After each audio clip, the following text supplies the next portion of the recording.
She asked, hijab, isn't that oppression? No, it's not oppression, it's covering. The women covering their heads or covering their bodies is not an oppression. Their husband didn't tell them to do that. Their fathers didn't tell them to do that.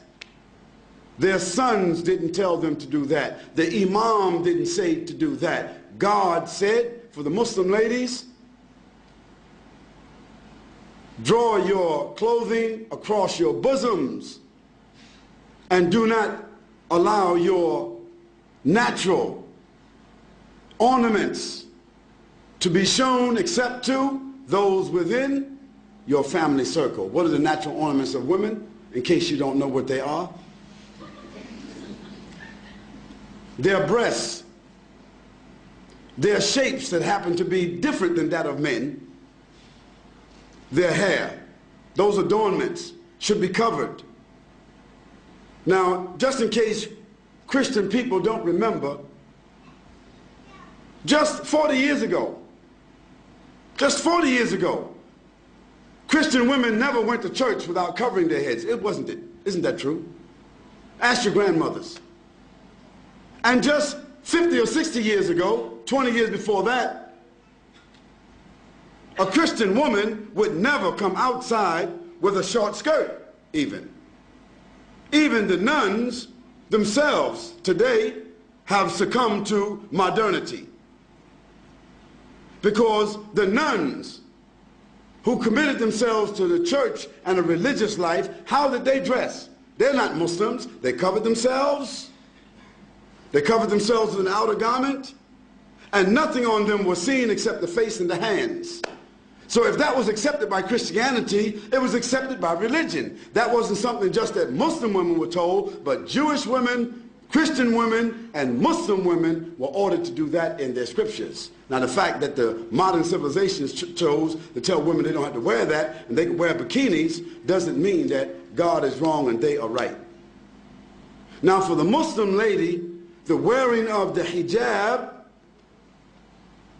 is a protection for her. It's a distinction for her. Yes, it is a uniform so that she will be known to be a Muslim. She would not be molested. She would not be insulted. And no need for a man to stare at her and look at her because there is nothing appearing of her that would cause any unnatural attraction. Therefore, it is more than likely she can come and go with decency and dignity, and that her natural ornaments will not create an inordinate liability for her, like so happens when you see women wearing jeans and clothing that seem as if they painted it on themselves. Now all you have to do is look at these two women and you can see the problems that exist. Now of course, it doesn't mean that every woman that doesn't cover herself completely, it doesn't mean that she's immoral. It doesn't mean that. But the Quran gives to the Muslim women what we consider to be an ounce of prevention is worth what? What is it called? An ounce of prevention is worth what? A pound of cure. So just like any one of you, if I asked you, what's your PIN number? You wouldn't tell me.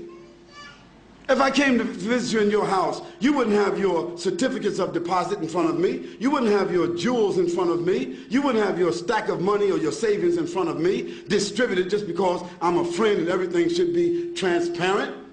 No, you have those valuables in a place that is safe. Might be a bank, might be a safety deposit box. Well, that's just money. That's just tangible things. So don't blame us and don't blame God if he tells us that our mothers and our wives and our daughters, that they should be covered and in a safe place. The person asked about segregation. Why do Muslim women, why are they segregated? They're not segregated. They're not segregated. They're separated. There's a difference between segregation and separation. For instance, outside here, you have toilets that say male, female, don't you? Don't you? Why? Why shouldn't there just be a toilet?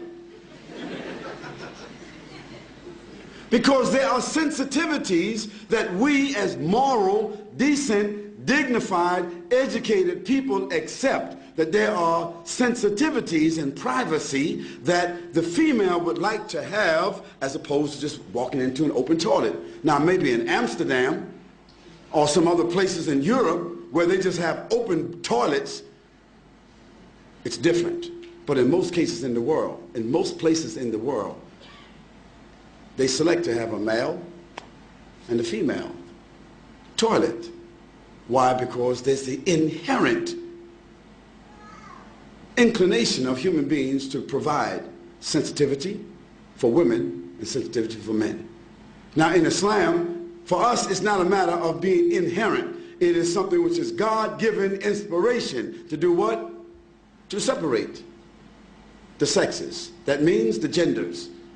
Doesn't mean absolute separation, like we can't see each other, we can't talk to each other, but generally, my wife just doesn't, I don't go to another man's house and I just sit down with his wife and dance with his wife, and he sit down and dance with my wife, and this is a matter of friendship. Bob, just drop over anytime you like. Okay? We don't do that. No, I come to visit Bob or Abdullah. Abdullah's wife comes to visit my wife. I don't socialize with his wife, and he doesn't socialize with my wife. Although there may be occasions where we eat together, our families socialize together, but generally, after boys and girls reach the age of 7, the Prophet said, even if they're brothers and sisters, separate them from the bed.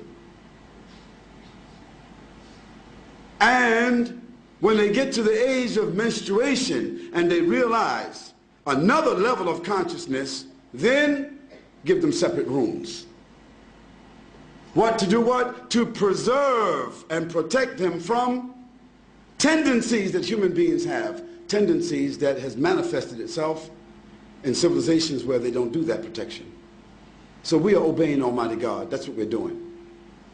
And sometimes we just have to believe what God orders us to do and benefit from the medicine. Sometimes when we don't follow what God tells us to do, then we see later on the reasons why. So we don't apologize for that. We say that it brings us dignity, it brings us distinction. Whether it be the hijab of the women or the separation of the men and the women, it brings us distinction, it brings us dignity and protection and morality, additional morality. That's why we do it.